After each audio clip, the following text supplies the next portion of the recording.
topic natin, pwede bang kumain ng itlog araw-araw? Anong mangyayari? Ilang itlog ang pwede nyong kainin bawat araw? Tandaan nyo po, ang itlog, mura, masustansya, madaling lutuin, para sa bata, para sa seniors, para sa nagbe-breastfeed, para sa pregnant, para sa lahat. Gusto ko pong i-share ito sa inyo dahil tayo ay isang mahirap na bansa, developing country tayo, pero ito ang makakapagpalaki, makakapagpatangkad ng ating mga anak. Bakit? Ipapaliwanag ko sa inyo. Number 1, ito ang pinakamurang source ng protina. Ang tawag nga dito, perpektong protina. Yung mga bata na nagsisimula palang kumain, yan, nakita nyo, no? Yung mga bata na nagsisimula palang kumain. Kaya maganda to sa mga kids. Yung di ba pag 6 months old, pwede nyo nang pakainin ng konti, ng malalambot. Pwede nyo nang i-introduce sa kanila. Pwede sa ating mga seniors. Mga seniors, makinig po kayo anong benefit sa inyo. Breastfeeding mom sa mga pregnant women. Sa isahin natin. Perpekto ang kanyang protina, pero mura. At dun sa mga iba, so kung mas maliit yung egg, mas konti ang protina. Mas lumalaki ang inyong itlog.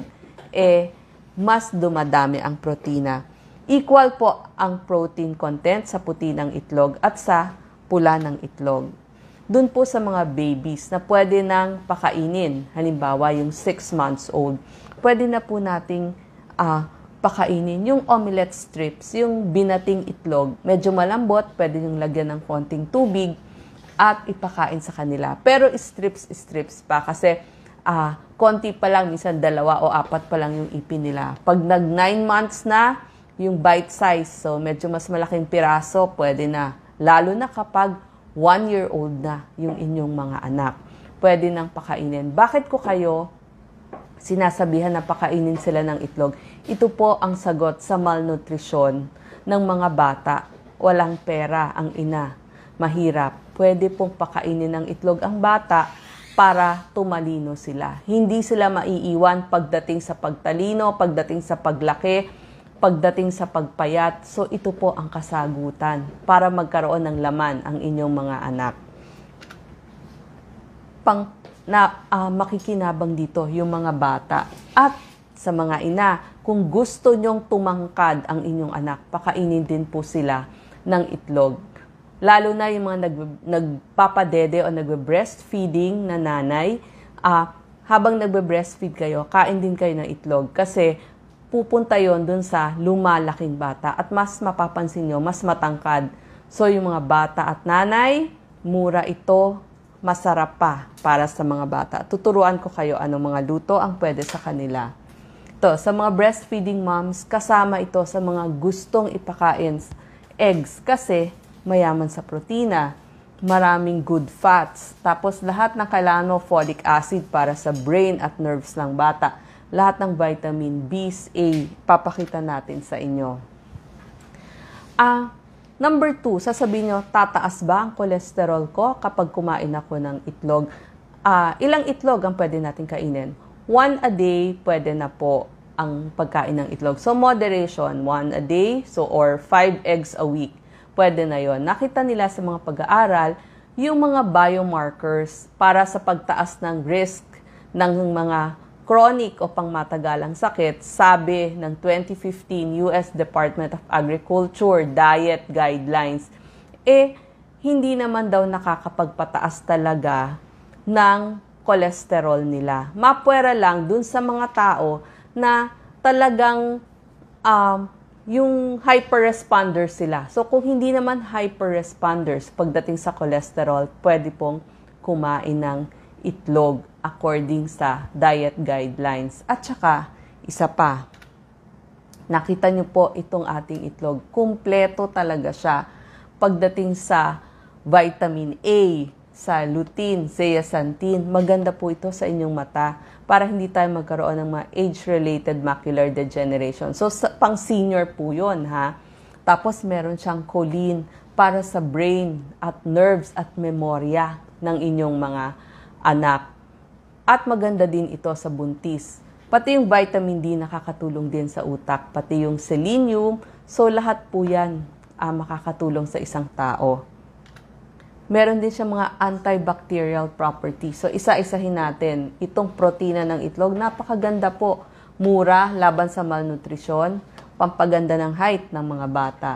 Pagdating naman sa mga seniors, dahil dun sa protein na yon, mas hindi liliit ang muscle ng ating mga seniors. Kasi yung tinatawag na sarcopenia sa umiidad o pagpayat ng ating mga seniors, nagsisimula po ito sa 30 years old.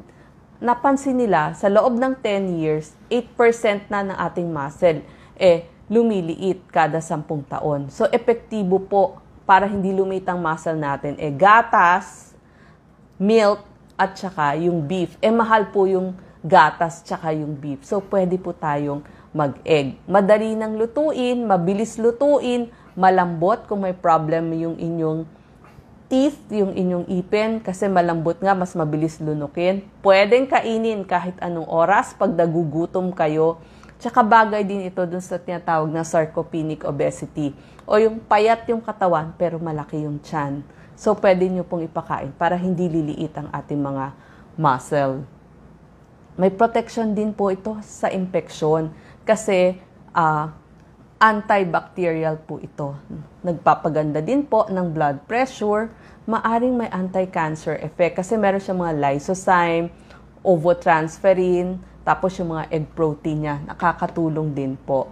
At ang maganda dito, dun sa mga nagpapapayat, kapag isinama nyo sa inyong almusal, matagal kayong busog. So, mas konti yung makakain ninyo, mas hindi kayo tataba, mas makakapagbawas kayo ng inyong timbang. Kaya nga dun sa mga meals na binebenta para pumayat o magbawas ng timbang, laging kasama ang egg. So, ang dami-dami niya, pampabusog siya, laban sa malnutrition, pero murang-mura lang. Napakaganda po talaga ng ating eggs. May antibacterial siya. At ngayon, kailangan natin ng pampalakas ng immunity. Sa dami ng mga sakit na dumadapo sa atin, kailangan po natin to kasi marami siyang selenium. So, ang itlog po ay magandang source ng selenium. Bukod pa po dun sa immunoglobulin, marami po siya, lysozyme, phosphate, ovotransferin, nakikita po lahat. At maganda rin siya sa omega-3 fatty acid. Di ba? May mga itlog sasabihin mas marami tong omega-3 fatty acid kasi mas dinagdagan nila yung pakain dun sa manok. Nakakapagbaba po ng triglycerides ang omega-3 fatty acid.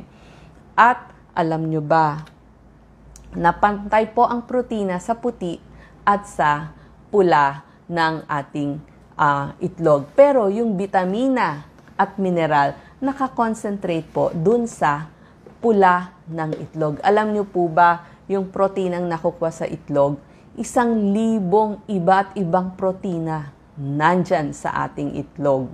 At marami pa tong ibang taglay. Lahat ng vitamin, yung A, yung ADEK, tinatawag A, D, E, K, tapos lahat po ng vitamin B's na alam nyo, bukod pa doon sa mga iron, calcium, zinc, lahat po nandyan sa ating itlog. Makikita nyo po. Lahat ng vitamin B, B1, B2, B3, B5, 6, 8, 9, 12. Lahat po yan. Dalawang itlog, alam niyo po ba, dalawang itlog sa isang araw, covered na yung 30% ng pangangailangan yung vitamina. At saka yung choline, nandun po sa pula ng itlog. Kaya ayan choline, nandun sa pula ng itlog. So siya yung second major source ng paggagalingan ng choline. Pangalawa po dun sa beef liver o sa atay ng beef. Mahal yun, mas mura-mura to. At para sa cellula yung choline, para sa nerves, para sa ugat, para sa buto natin. Tapos pagdating naman para sa teeth, kailangan natin ng mga calcium, phosphorus, magnesium para tumibay ang ating ipin. Tapos lahat na yung mga folate sa buntis, zinc, selenium, manganese, nandyan po lahat. Yung zinc, magnesium, at saka selenium, para din po sumaya tayo, hindi tayo ma-depress at hindi tayo mabilis mapagod. So, pangpalakas pa siya. Ang wala lang, kung titingnan nyo, ang wala lang po ang itlog vitamin C kasi nasa prutas na kukuha yun Pag sinabi nating fresh ang itlog, usually, mga 28 days, fresh siya, simula ng paglabas niya dun sa manok. Tapos, paano iluluto? Ayan, nakita nyo, kompleto. Protein, lahat ng vitamina, mineral. Wow! Sa murang halaga. Actually nga, pag wala kayong pera, lahat ng lutuin nyo, pwede nyong lagyan ng itlog. Ano ang magandang paraan ng pagluluto ng itlog? Nakita nila, gusto nila yung puti ng itlog, lutong-luto.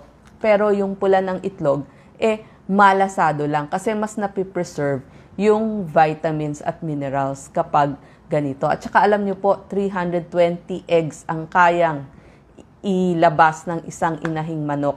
So, ang ganda, hindi ba? Mabilis pang alagaan, mabilis pang magkaroon ng itlog, mag-alaga ka lang ng manok. Yung iba nga talagang nag-aalaga ng manok para may everyday source of eggs sila.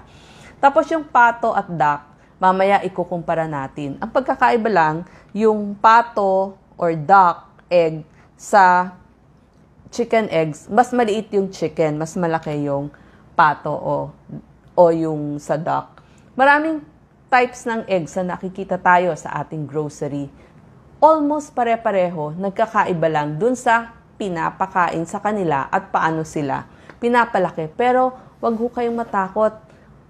Kung hindi nyo mabili yung sobrang mahal, kasi fortified yon, nilagyan na ng iba't iba, okay na po.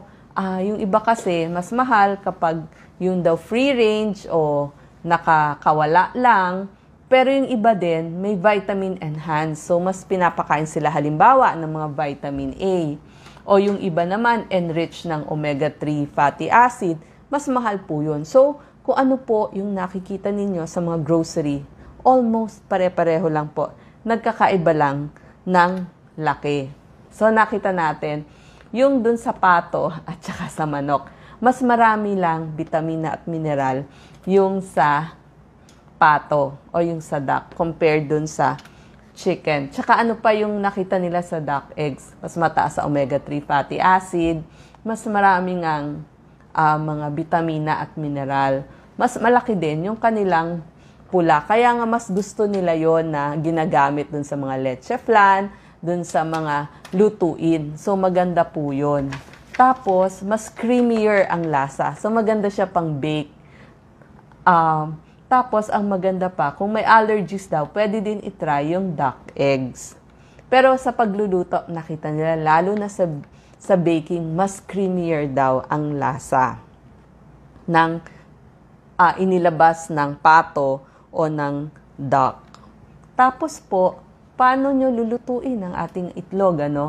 Pwedeng sunny side up, pwedeng binate. Ito po yung maganda, yung poach.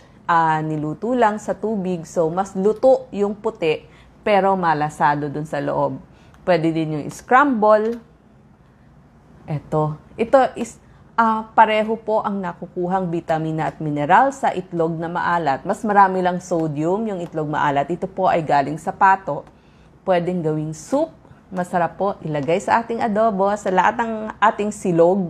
Hindi ba? So maganda siya talaga almusal. Pero dun sa mga niluluto nyo ng mga gulay, kung ala kayong pangsahog dahil mahal ang pansahog, pwede nyong lagyan ng itlog. Kahit nga yung kaning lamig, itinuro ko sa inyo noon. Kaning lamig, lagyan nyo lang ng egg, konting dahon ng sibuyas, may fried rice na para sa buong pamilya. So, masustansya ito. Ito ay para sa bata, pampatangkad. Pumunta naman tayo sa allergy. Nakita din nila yung mga iba daw, yung mga nakakawalang mga manok, mas mataas daw yung alpha tocopherol, yung medyo parang vitamin E yun Kasi nga dahil mas nakakakain ng damo, ng insekto, tsaka ng worms. So mas maganda din siya. Tapos yung allergy ng isang bata nade-develop pag simula 1 to 5 years old. Pero pagdating ng 3 years old, 50% dun sa allergy niya, bawas na. At pag pumasok na siya sa eskwelahan, almost nawala na ang allergy ng isang bata. So kung gusto nyong patangkarin ng inyong anak, nakakatulong po. Simula breastfeeding hanggang sa paglaki, pakainin nyo po ng itlog. Ngayon, dun sa itlog ng pato o itlog maalat, mas malaki yung pula kesa sa puti at moist and fluffy. Sabi ko nga maalsa. kasi mas konting water pero mas maraming fat yon. Creamier, pwede sa mga omelette. At mas darker yung kulay, kaya mas marami siyang omega-3 fatty acid. At mas marami din ng 50% ang vitamin A ng ating itlog ng pato. Mas marami ring protina kasi mas malaki yung egg nila kumpara dun sa manok. Ngayon, sasabihin yung balut. Pag sinabi naman nating balut, galing din yon sa itlog ng pato na fertilize nga lang ng mga 17 to 20 days. Ngayon, yung sasabihin nyo, natural na aphrodisiac para sa kalalakihan. Wala pa pong pag-aaral yon. So, hindi pa natin na-prove yon. Pugo, itlog ng pugo. Pareho lang po sa manok. Mas maliit lang yung pugo. So, pag pinagsama-sama nyo rin, 5 pugo kayo, para na rin kayong kumain ng manok. Pag sinabi namang Penoy, mga 12 to 13 days silang fertilize. Siya yung may linya pag binili nyo dun sa nagtitinda sa gabi. Pag yung linya, patayo, yon wet yon na Penoy. Pag yung linya, pa-vertical, dry yon. Dry yung Penoy na binili nyo. Yung kwek-kwek, masarap nga yun. Kaya lang ang problem, may harina na, may pinrito na, so medyo mamantika yon. Tapos lalagyan pa ng sauce. So, ang mga luto nga, sabi ko, prito, scramble omelette, lagyan nyo ng maraming gulay ang inyong omelette. Nilaga, soft-boiled, hard-boiled, ibaon nyo. Maganda rin tong pangbaon anytime pag nagugutom kayo. So, sana sa ating mga nanay, naliwanagan kayo, mura, pero napakasustansya ang ating itlog. Salamat po.